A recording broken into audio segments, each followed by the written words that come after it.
مسلمان کی تعریف آقا کریم صلی اللہ علیہ وسلم نے 1400 سال پہلے کی، یہ مسلمہ کذاب کے دعوی نبوت کے بعد بھی نہیں بدلی، تو پھر 1974 کی اسمبلی میں نئی تعریف کیوں کی گئی؟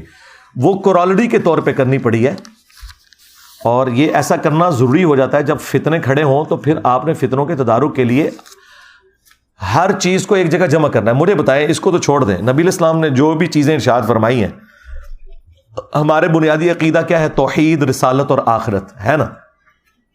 ایک بندہ کہ میں توحید تو مانتا ہوں لیکن اللہ کو غفور الرحیم نہیں مانتا، تو ہم اسے کیا کہیں گے؟ مسلمان ہو تم؟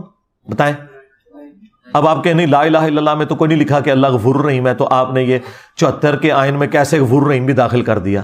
اللہ کے بندو، اسلام ٹوٹیلٹی میں لینا ہے، اللہ کی ایک صفت کا انکار کرنے والا بھی کافر ہے جی۔